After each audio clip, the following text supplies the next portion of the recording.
Welcome back to the Wrong Advice Podcast. I'm your host, John Picciuto, and I'm very excited to have my esteemed guest, Richard Mianulli, the father, on the podcast today.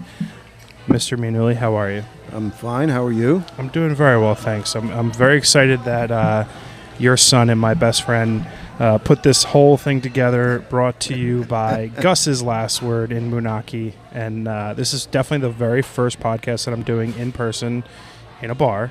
Okay. So please pardon the ambient noise. So for starters, why don't you introduce yourself to the audience? I'm Richard Mianulli, I guess senior, if that's how you want to say it. And I know all these chooches so long that I don't even want to admit it. But what do I? If I wanted to talk about my life and where my life started and where it wound up now, I would have to say that it's phases. Okay, when I was a young man, I was an artist. I made my first film when I was in high school. And what kind of film was that?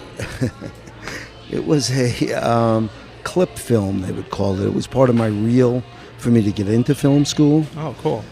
So it was live action and parts of other movies that I stole, that I shouldn't have, but I didn't care at the time. What millimeter film was it? No, 16. Oh, 16, yeah. So it was, real bad. But it did get some notoriety, and it got me into film school. So. And where did you go to film school? I went to the School of Visual Arts. Very cool. Manhattan, and it was great, very different. I went to Catholic grammar school, Catholic high school. I lived primarily home with my mom. My sister and my brother had moved out by then, and good Catholic boy. And then, as I went off to film school, my mother said to me, "Now, don't take any funny cigarettes from anybody, and just have a good time," and blah blah blah blah blah. I give my mom a lot of credit because she came from Watt to let me go to film school. Sure. Were you the youngest of your siblings? I was the youngest. Yes. So I you was got the the baby. slack. Oh, Yeah, right. man. It was no sweat. For me, I really could do anything. It was like not an issue. So I went. I loved it.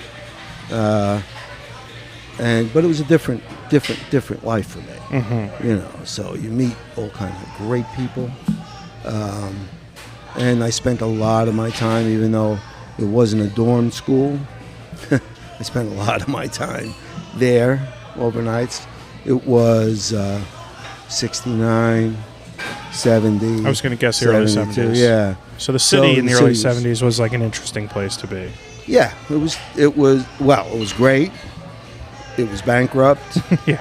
And the garbage was piled that you couldn't, from the sidewalk, couldn't see the street. The rats ruled the city. Yeah. But in the same regard, you could do kind of whatever you wanted, and New York was New York, I mean, I went to school right around the corner from the Fillmore East. We used to hang out there. We would go to see great concerts that we thought were nothing. Yeah. You just went and see them. You'd see Mountain, you would see this, you'd see Jefferson Airplane at the time. It was Jefferson Airplane. And then, you would just say, okay, we're going. I mean, it was just a great time to be in Manhattan. Sure. And,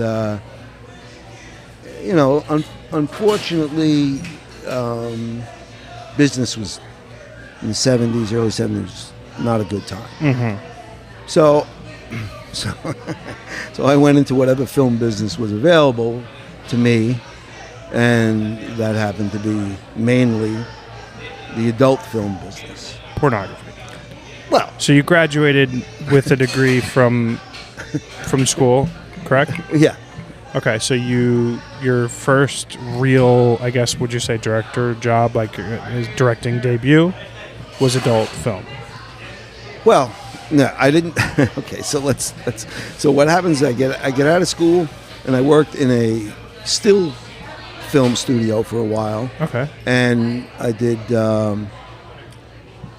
Procol Harum's Broken Barricades. I did their photography for their album. And we did a lot of artwork, artboard, which was the kind of thing where, for advertising, where you would shoot, an art director would come in, he'd say, I need pictures of this, I need that, and we would just shoot and fill in whatever order the art directors needed.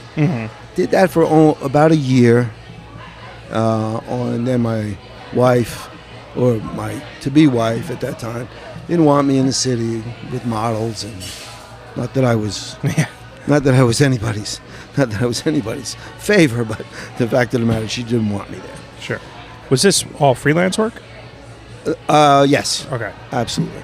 And then I started working at a film lab called Deluxe. Then I worked at DuArt in the city. And then I landed in a lab in New Jersey called Bergen Film Labs. Oh, cool. And I was the color timer and editor. So I was post-production. Okay. And so I would see everything after the fact. I would cut everything together. The directors, as you would call them, would come in, tell me, I like this, I don't like that, blah, blah, blah, blah, blah. And I did that for a while. I did that for 10 years. And it was fun. And then the business went to video. Tape, right. And we would have had to move to the West Coast. Gotcha. And, my wife at the time wasn't having it. She was barely having that I was watching dogs and donkeys and and women and lions and tigers and bears. Oh my.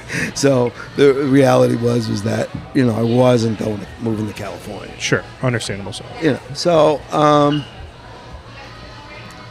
I left that business. And I was a photographer for, when you talk about a complete 180, I worked for the government. Wow. Down in the Naval Air Testing Facility down in Lakehurst. Very cool. And when they would have things that they would design that they wanted to send to war, we would photograph them, we would x-ray them, we would dye them, we would test them. Very cool. So I did that for about a year, and it was great because I had my own Marine. Every morning when I showed up, long hair, jeans ripped over, bullshit, and I would pull up to the gate, and this Marine would be standing there, starched, ready to roll. He would get in my car, we'd ride to the film lab, and he would stay with me all day long. Was that because it was confidential in nature? Yeah, I guess it was, but I would say to him, smoke a little fucking pot, do a little something, and he would be like, oh, sir, I can't do that. I said, come on, what are you fucking? Sir, we're the same age. He was a kid.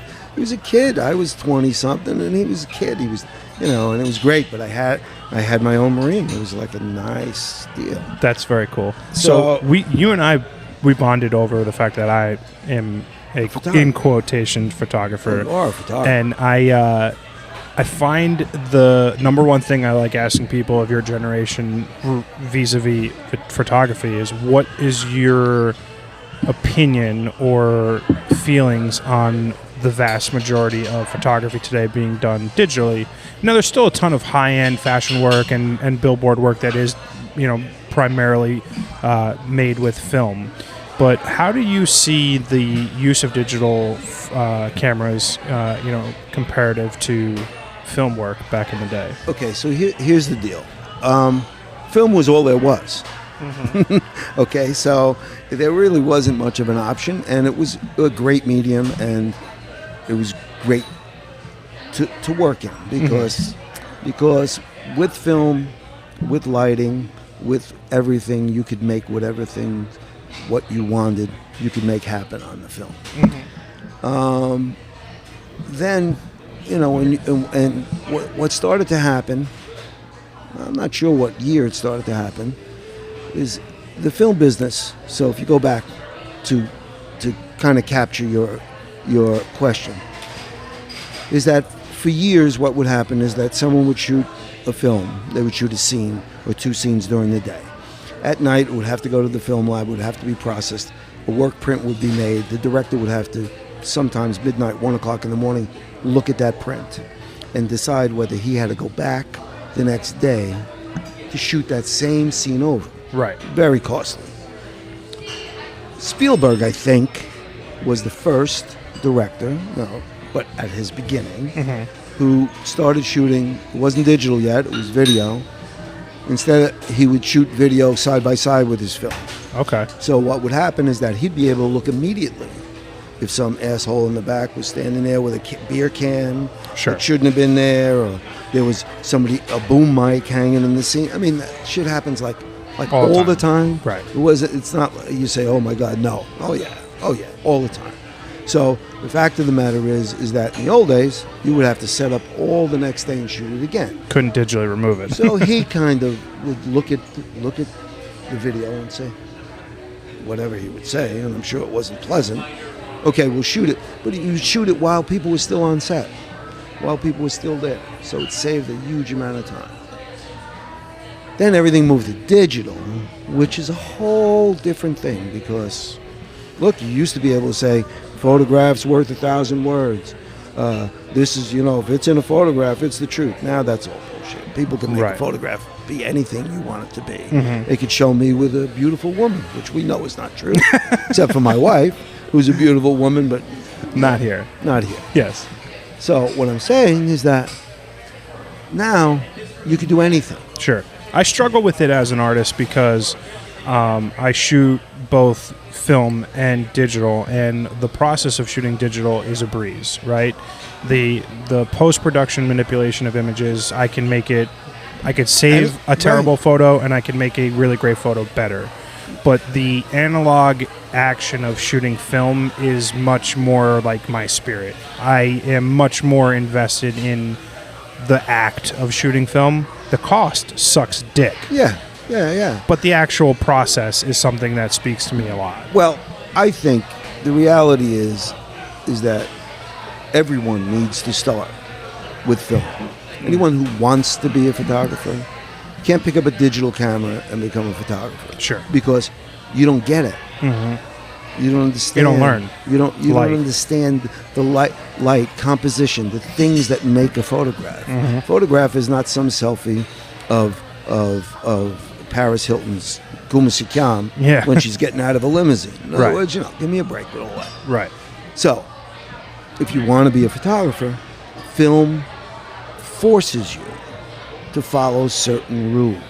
When you follow those rules, then you understand what makes something good and what makes something bad. And once you get that, then you could go the easier route. Sure. Because then you're doing it just to facilitate, not to create. Right. Okay? And I think to deny the digital market is a mistake. I mean, there are some purists that say, but listen, you could shoot digitally 1,000 pictures in a minute. You know what I'm saying? Yeah. You just boom. The thing that I find with my own photography is that when I shoot film, if I'm shooting a model, not street work, which let's just say I've got a single vision in mind, I'm shooting a model, we're doing some sort of lookbook, whatever it might be, the 3 or so dozen film photos that I take, and I shoot primarily on a Hasselblad 500 cm, they are intentional. Very nice. Thank you. They're intentional. They are more thought out. They are more, you see more of what I see in those images versus the digital where I'm just spraying. Shooting. I'm just shooting. Yeah. And that's precisely the point. The point is that when you're shooting film, there are physical requirements you need to follow. The lighting needs to be what it is. The set needs to be what it is. The composition needs to be what it is. When you shoot something digitally and there's something that's not right or the lighting's not right, you could change all that. Yeah. And unfortunately, there are people that are jumping this step, but they're cheating themselves. Sure. Because at the end of the day, there's nothing better than shooting on a Hasselblad or on a Nikon or on a Leica, shooting a chrome, and you get that back, and you look at that on the light box, and you go, holy crap. Yeah. This is a gorgeous piece of film. 100%. In other words, digitally, you don't get that. You don't get the soul of the image. You don't get that. It just does not. The depth of it is not there. 100%. And that's what takes you from the guy who shoots pictures to being a photographer as an art form. So, growing up, I would imagine your family probably had some sort of camera, right? So, like, what was it when you were a kid? No camera. No. So what? Let me tell you something. Yeah. I came from, in my house, there was nothing. Now, whether they were hiding from the cops and they didn't want any pictures and there was no evidence, I'm not exactly sure. My father's from Brooklyn and his brothers are all whatever. So my point is that, but nothing. When I tell you nothing as far as photography in my house. I had an uncle who had an 8mm camera with 4 light bulbs that would burn the retinas of your eyes to take the photograph. And you would be like, and everyone looked like Escape from Planet 9, you know? Yeah. It was like, Flushed out. Yeah. But it really didn't stop me from wanting to. In other words, I always wanted to paint. And I was a watercolor guy for a long time. But photography just captured my interest because I felt that you could create.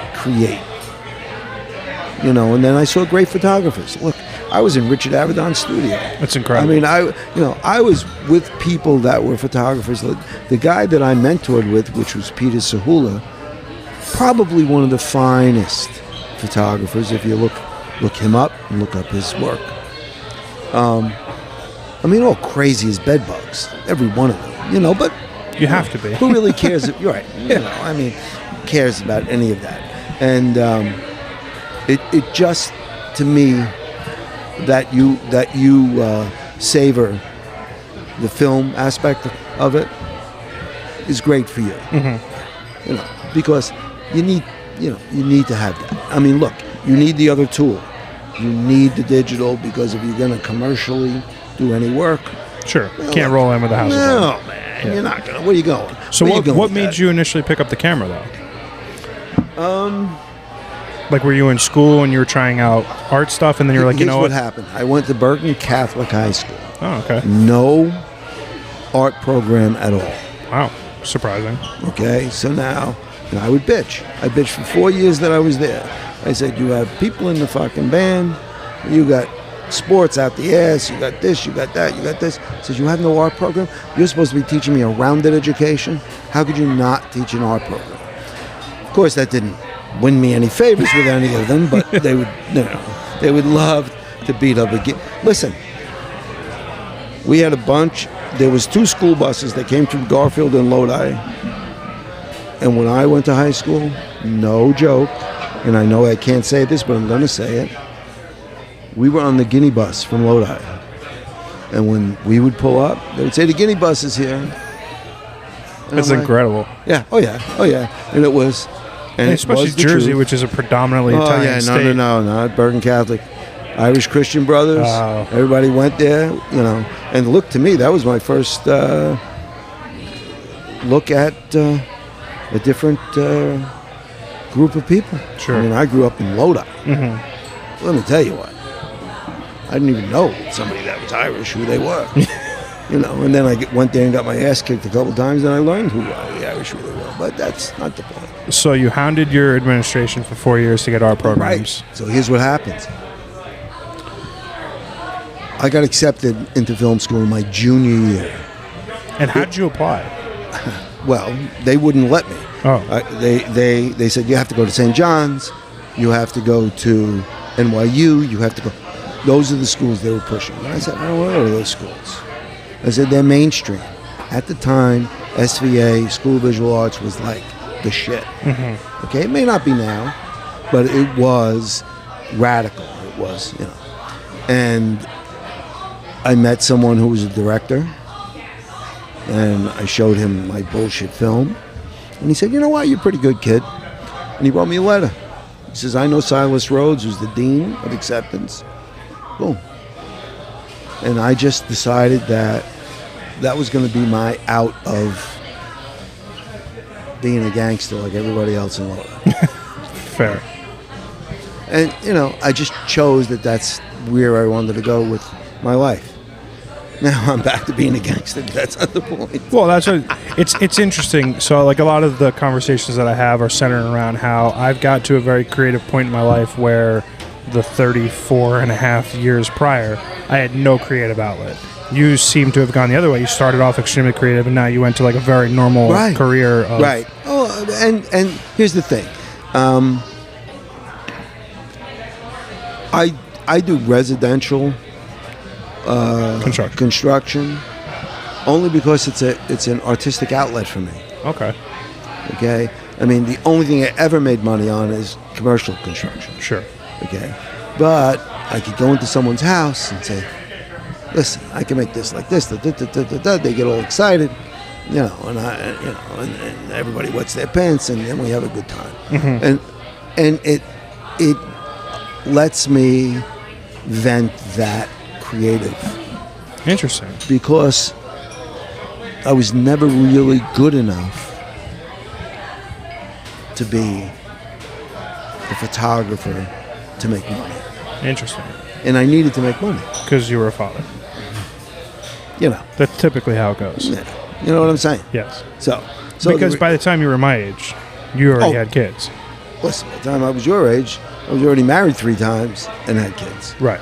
So, but other than that, listen, what are you going to do? Life's a bitch, and then you die. And then It's funny. Me. My dad says the same thing. There's a very fatherly assertion. Listen, look. You need to take the moments that are enjoyable in your life and savor them. The moments. Because most of your life, and I don't mean to sound maudlin, but most of your life is just the drudge of your life. And that's cool. I mean, I'm not bitching because, frankly, I've always done whatever it is that I wanted to do, always. Great way to lead a life. You know what I mean? So I really have no complaints, except I would like to be 6'4" and blonde, but that's not happening. Blonde? Yeah, blonde hair, blue eyes. What the hell? That way I could sneak in and out of a lot. I mean, you have a gigantic head of hair relative to your son, and I know that's predicated mostly on his mother's father. So I'm assuming. Well, listen. My son worries too much. Oh, so he worried That's the why hair right he off his worried head. the hair right. He grew right out of his hair. Listen, I love him more than life, and my daughter, but he's got to chill a little bit. He's getting better with age. I hope, but for sure, he's no kid. He's 35 years old. At 35, well, look, I don't even want to talk about by 35. But the point is that my daughter's very artistic as well. Never went that way because sports. Sure. She was very talented. She's wound so tight that I get it. But Rick has a great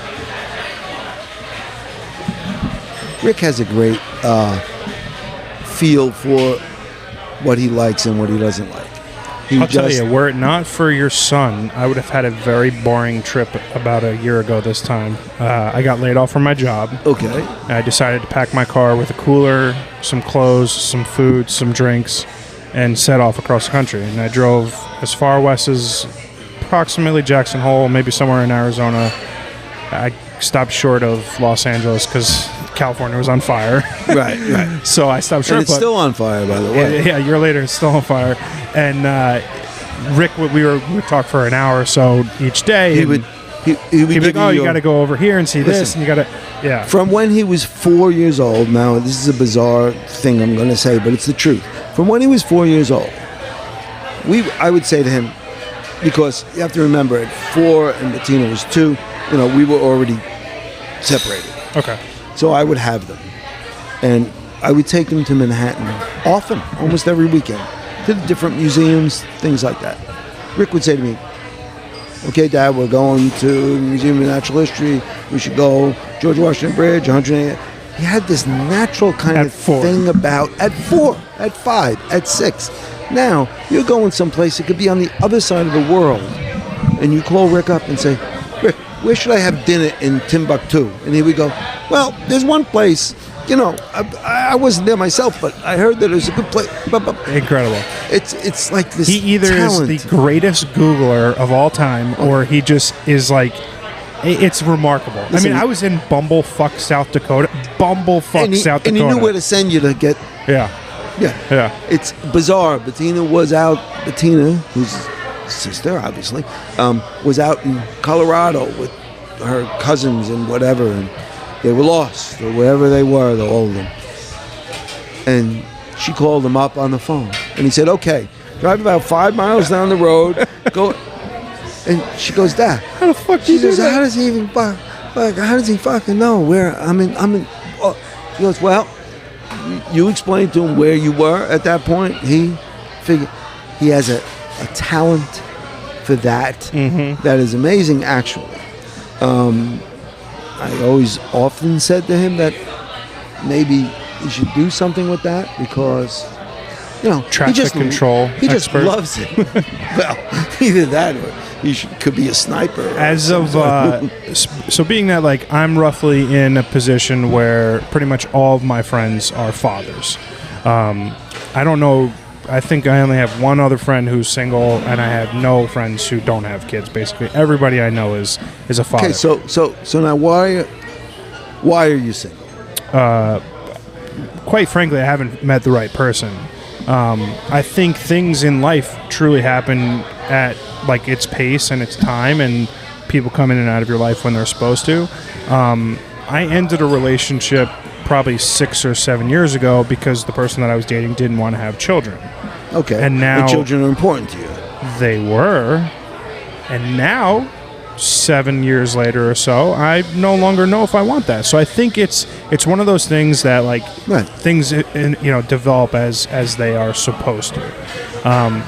So The one good thing, let me say to you, the one good thing about your generation, if it's even a generation, but your Millennials. generation is that you're all old enough to make some serious decisions. When I was 18 or 20, that was old to get married. right.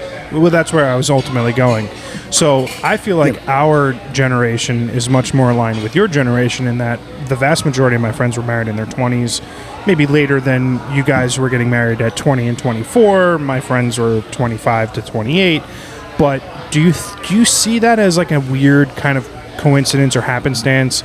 It can't just be that everyone's lucky and they meet their soulmates at a young age, because the divorce rate is still high. Listen. So, The whole, I don't even want to say this, but I'm going to say it. I'm not exactly sure even what the term, I know what the term is supposed to mean, soulmate. Mm-hmm. I think a relationship is what you make out of a relationship. I agree.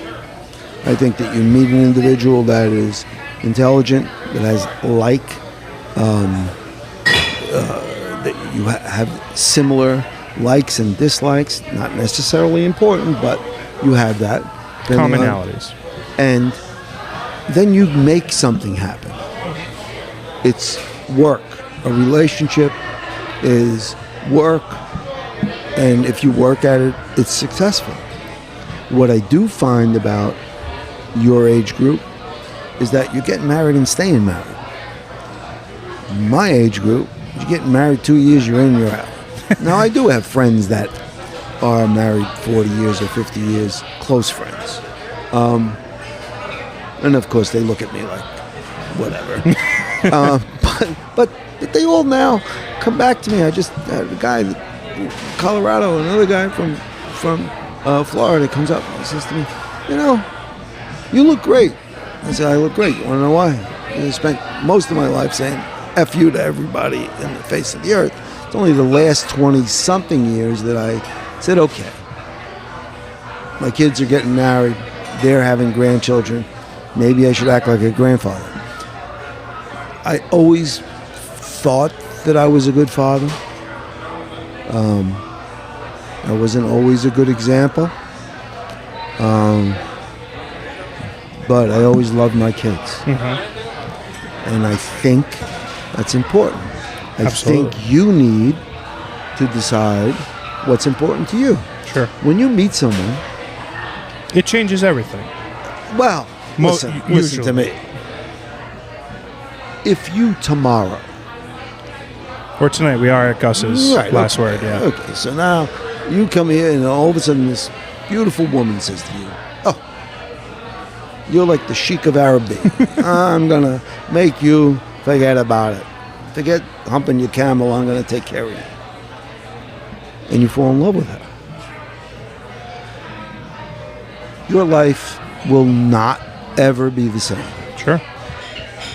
Look, if you have children, then it's really never the same. And it's never the same for the rest of your life. Mm-hmm. But do you want someone else to have that much input, not control, input into your life? Not yet. Yeah, absolutely. Eventually. I'm going to tell you why. Because you are at the top of your game. Okay? Yeah. You're doing what you want. You walked in here, you had a smile on your face. My son walks in here, maybe not so much. Well, Okay? depends how easy the kids go to bed tonight, You right? understand? So, all I'm saying is that it's only good When it's right. when it's right, Sure. or when you're ready. I have had a lot of points in my life where I felt like life is this merry-go-round. You have a lot of regimented periods in your life where I need to graduate high school, I need to graduate college, I need to get that first job. Everything in life is about looking forward 5 years. Where am I in 5 years? Where am I in 5 years? Where am I in 5 years? At what point in your life, because I feel like I have recently hit it, do you no longer look forward? Okay, you're talking to a gentleman who at 70 just got a brand new license to change careers. So I'm never not looking forward. Because when you stop looking forward, life is like a shark. When you stop looking forward, Stop swimming. yeah, you're done. You're done. I can't believe I'm still alive, to be honest with you. Why I is got to that? tell you the truth. I mean, everyone in my life, my father died at 47, my mother died, everyone died young. And I never thought I would live this long. And frankly, to steal an old joke, if I would have ever thought that I would have lived this long, I would have taken much better care of myself. Okay? I got to tell you the truth. But it's a joke, but it's the truth. So the reality is that I want to live a long time, and I'm going to torture the shit out of my kids. I once heard something very funny that it was, when I get older, I want to feel as if I treated my body like a theme park, and less likely I treated it like a church. And I have adhered to that philosophy quite stringently over the last 10 years or so. The 80s were a horror Well, I can imagine. on my body. A horror. We would go to Plato's Retreat.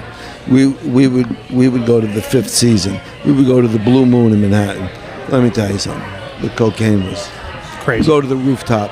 Forget about it. It was disaster. That my heart survived the 80s it's a miracle of science, actually. Yeah. You should have some tests To done. tell you the truth, it's a miracle of science.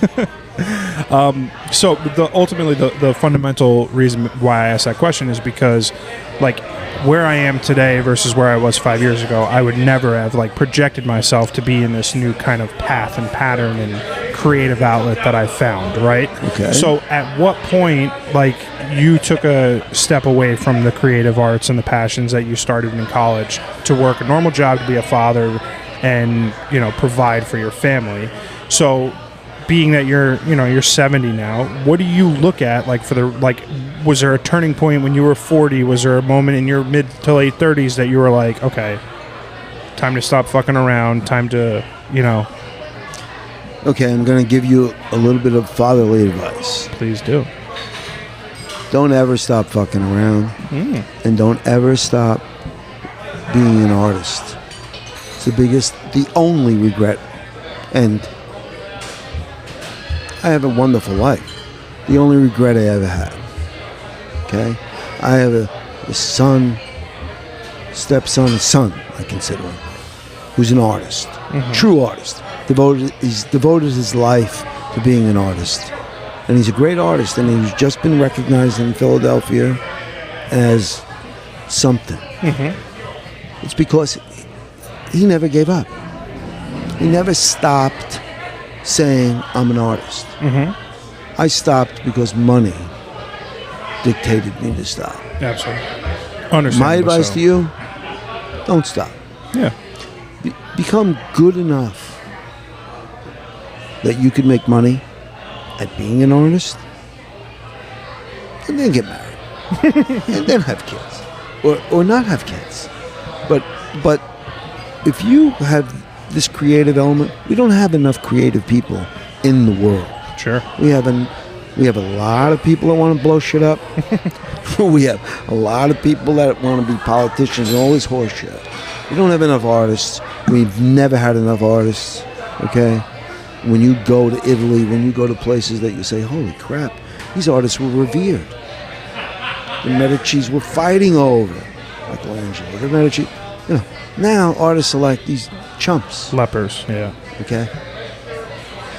So, your artistic outlet, as long as it wants to be your life, you should keep it your life. I appreciate that. So, the entirety of your life, you have just one single sole regret? Yes. That's an incredible life. Listen to me. Not so bad. Listen to me. I'm going to tell you right now. I don't have a rearview mirror in my life. Okay? I don't. Because you want to know what? What good does it do you? The things that are behind you are behind you. Yesterday is behind you. Okay? You need to tomorrow. Yes, I have obligations now that I cannot get away from. And believe me, I tried, but I can't. So I still have to deal on a monetary level. But if you are in the position that you have no monetary ties that will dictate any decision you make, then you should make every decision from your heart and not your head. Okay, that's coming from an artist. Sure. Taping, but I can give you 5 hours of shit that, you may not ever recover from. Okay. If I tell you. So look, I'm happy. Good. I've been, all over the world, and I have 2 wonderful children that, you want to know what? They love me. Can't ask for more than that. Yeah. Because I know people that have all kind of shit. They have houses, they have this, they have that. And their kids hate them. They don't even talk to them. My kids get pissed off at me because I don't talk to them enough. Okay, so that's a wonderful catbird seat to be in. I never do it on purpose. It's just I'm still busy because I was just saying, as a guy who's still incredibly busy and works a lot, do you think about retiring? You'll never do it? How am I going to retire? Let me say something to you. I have friends that are retired. They're miserable. Yeah. Every single one of them. Every one of them. My back aches. My ass aches. My this. That. Because they says, stopped. you didn't do anything today. Why did your back ache? I know why my back aches. Because I was up and down the ladder today 100 times. So when I go home, I got it. You say to me, I sat home by my pool and my back hurts. This is what the fuck. So, to me, again, look, if you are the type of individual that could retire and still have a second life and a third life, my feeling is you need to if you're going to retire, you need to move into the next phase. Or you're retiring, getting ready to die. Sure. waiting for the inevitability. You know what I'm saying? What's up with that shit? Yeah. You know what I mean? I want to die one day. I don't even know it. All of a sudden, somebody gets a call. You know what? You found this son of a bitch dead. Holy shit. He was smiling, though. Yeah, but you know what? So to you, my advice is that do what your heart makes you feel good. And not what someone says, at this point in your life, you should be married and you should start having kids. The great thing about Ben is you can have kids for a long time. Not necessarily the great thing. You understand? Of course, you'll be sending them to college when you're 80, and it'll be $9 million. Or I'll already be cashed out, so that's okay. As a person who is self-professed as you'd never thought you'd live this long. That's true. Do you find yourself, contemplating death? No. Not at all? No. It's never a consideration to me. And I've been in some tough spots. I've been in some spots where I'm looking. I would never sit in this seat. I would always sit in that seat because I'm looking out the window. I told you earlier today, I'm an old G. Yeah. I get there early and watch people coming in the door. Never want to walk into a place and look around and see who's here. You always want to get there first. That's how I lived a portion of my life. So, I just think, I don't know. I think that life is too short. I'm 70 and life is short. Because when I think at 70, I'd like to have another 30. No, I'm not going to have another 30 unless somebody says to me, you know what the fuck, we're going to give you another 30. Yeah, right. God says, here's the deal. You've been a laugh reel. Your laugh reel's been great. I've been watching you for so many years. You've been doing good. I'm going to give you another 30. I don't know. I just want to always do. I'm trying now to do the right thing. Try now to guide my son in the right direction. My daughter doesn't need any guidance because she doesn't listen to me anyway. I tried to guide Eric, and I told him, don't buy shutters for his house. What are you doing? Whatever. I love them all.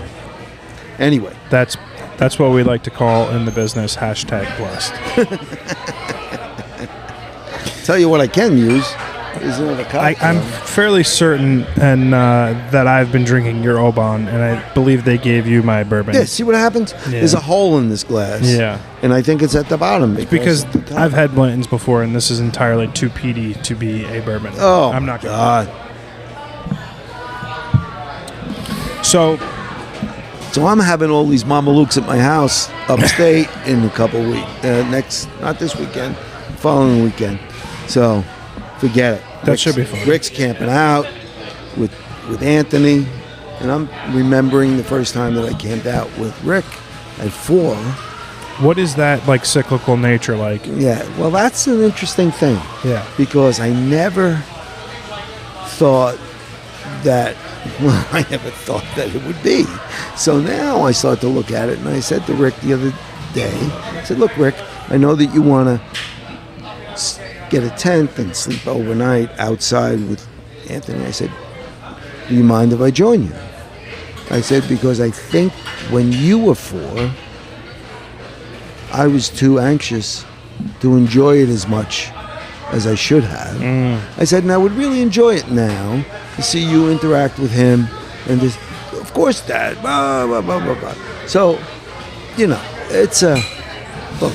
I find, parts of my life, I still look around and I think I'm 20, right? Even though I'm in my mid-30s. But it's funny that you reach a point in your life where you're the same age as your parents were when they were doing things that I'm doing now.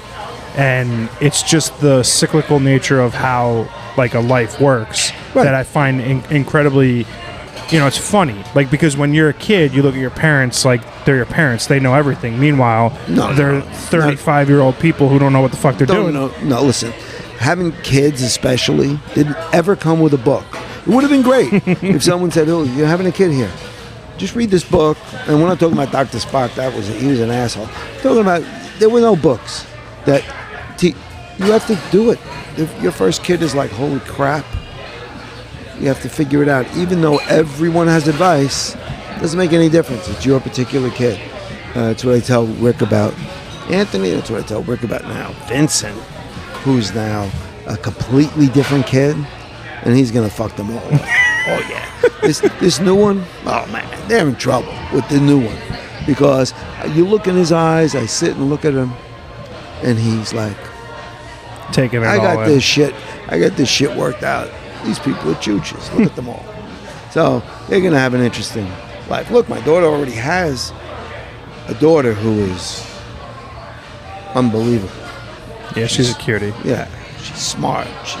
She's smarter than the two of them, and they all think who the fuck they are. She's smarter than the two of them put together, and has them under control. So, you know what?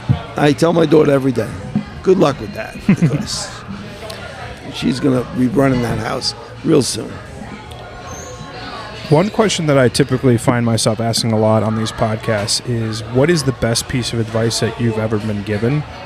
And I have found that there's a significant amount of commonality amongst the advice that people get, right? There is live your life without regret. There is treat every day like it's a gift. What's something that you learned either in your youth or your adulthood that is something that you think was like the best piece of advice you were ever given? Listen, you're going to think I'm crazy, but I'm going to say something to you.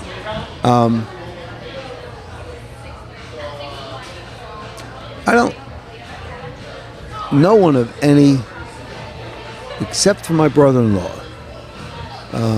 who was a wonderful guy. He's a judge, an attorney, very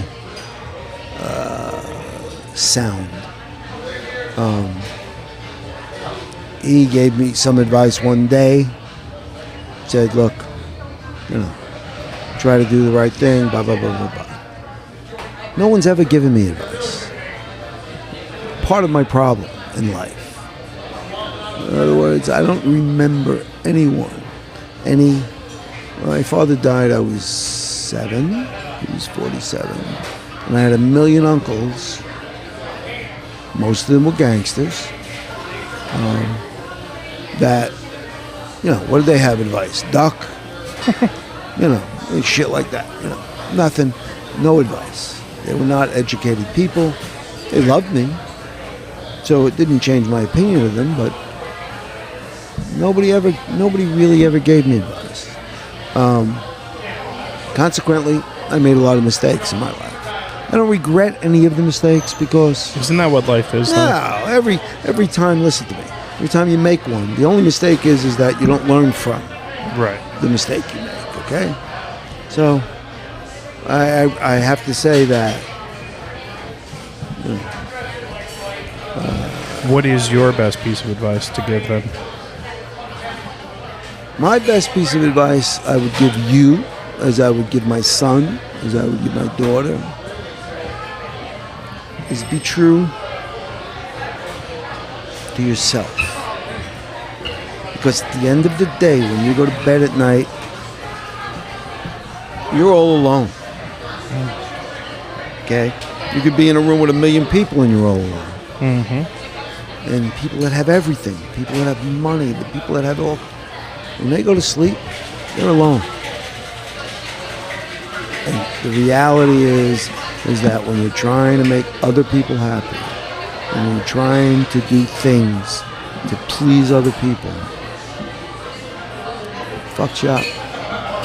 I know I'm being crude, but the reality is, you have to be true to yourself. That's why I say to you, live out being the artist. Mm-hmm.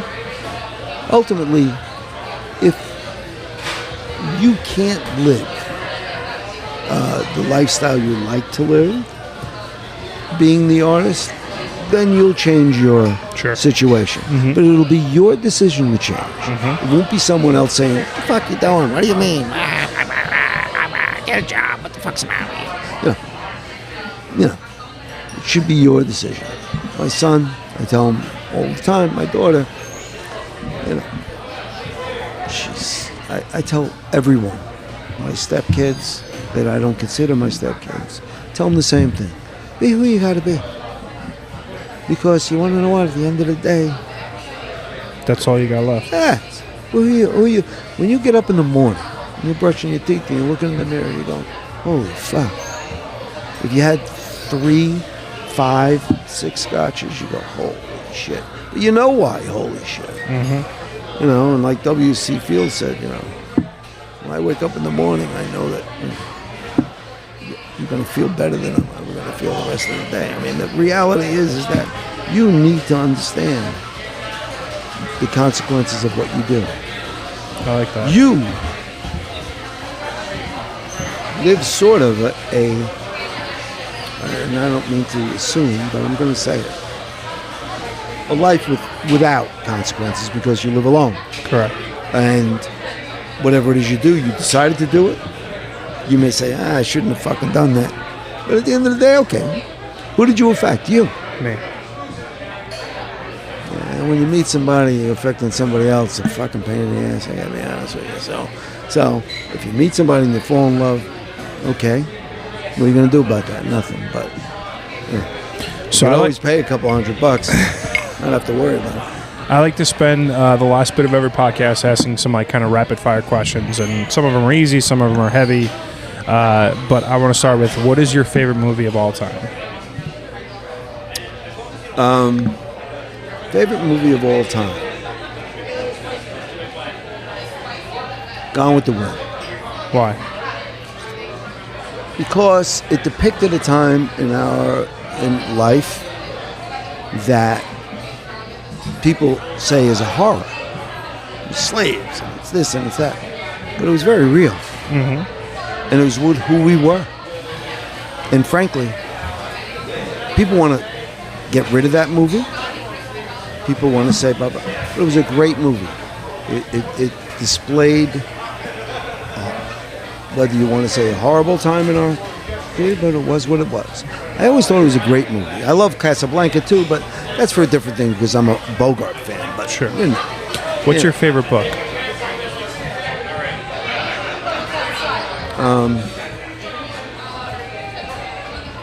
I guess my favorite book.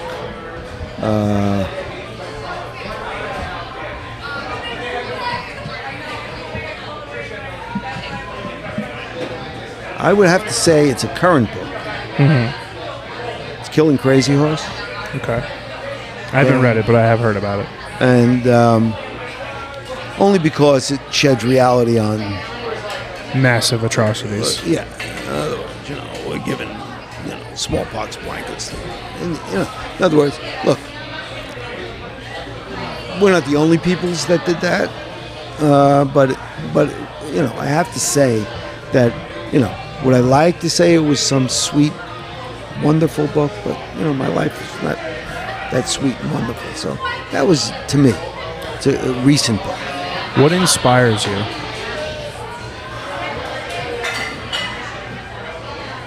Waking up in the morning. That is a good one. Every morning I wake up and I feel okay. And I say, you know what? Today will be whatever today is going to be. And it's going to be whatever I make out of it. But I have to tell you that when I wake up in the morning and I say to myself, okay, this is good. I got a new start. I like that. When I was growing up, my biggest dream was to be the quarterback for the New York Giants. I'm 4 inches short of the ability to do so, and I can't really throw that well. What was your biggest dream, and what is now your biggest dream?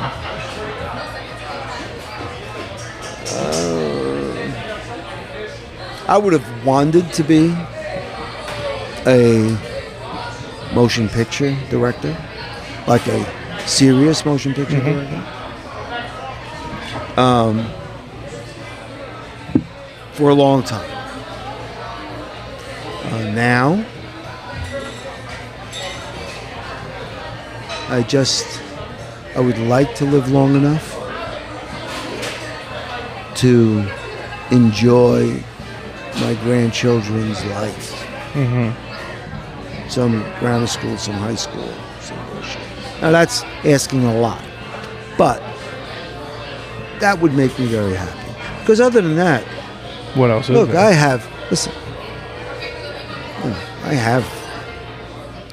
If I don't have it, I don't want it. Mm-hmm. Okay. In other words, I've had Mercedes, I've had this, I've had that, I've had that. Now what I have is what I want. Mm. So I try to do that with my life now, and I think moving was a very valuable lesson in how our possessions become our anchors. right. Because when I was moving, I'm like, I got 100 fucking pairs of sneakers. Yeah, I got well, 50 fucking hats. You can only wear one hat. You can only wear one pair of shoes. It's like, well, I'm a shoe guy. me too. So I got to be honest with you. I not now because now I'm old, but at any given time I would have 30, 40 pairs of shoes. Not sneakers, because I would have 1 or 2 pairs of sneakers. Minor but I would have sneakers. shoes. Sure. I would have shoes. I'd have fucking I would have Mary Janes, and I would have shoes every color, match every suit that I ever wore. I mean, I thought shoes were the shit. I thought if somebody walked in a place and he had whatever he had on, whether it be a suit or jacket, whatever it was, and his shoes were coordinated, not just black or not just brown, I'd say, okay, this guy gives a fuck about what he's wearing. Mm-hmm. So, yeah. So I get the shoe thing. Yeah. So that's not, that's okay. Fair enough. Heavy one. Do you believe in an afterlife? I hope so. I was raised that there's somewhere else. I spent most of my life not caring about the afterlife. Now I find that I would love the opportunity to speak to my father or speak to my mother or speak to my sister again and say something profound instead of some fucking stupid thing that I did say. As far as me living eternally regarding an afterlife, I don't give a fuck. I'm not that important that I should live forever, because I gotta be honest with you. This planet, would be done with me and say, okay, we're fucking rid of him. Let's move on. I would like it for that reason. I think that cosmically or chemically or scientifically, I do think that your energy that makes you, not your body, but your energy that makes you, does go somewhere. Sure. Because it cannot be created nor destroyed. Where's it right? going? It's not going. It's going to be somewhere. I mean, but I'm just saying is that, that energy is not going anywhere. Okay. My last question, and this is probably the easiest one I'm going to ask you, but what are you most proud of? Rick and Bettina. Is that the easy answer as a parent?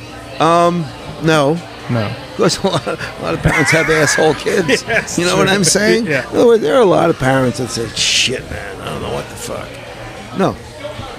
I mean, that my kids love me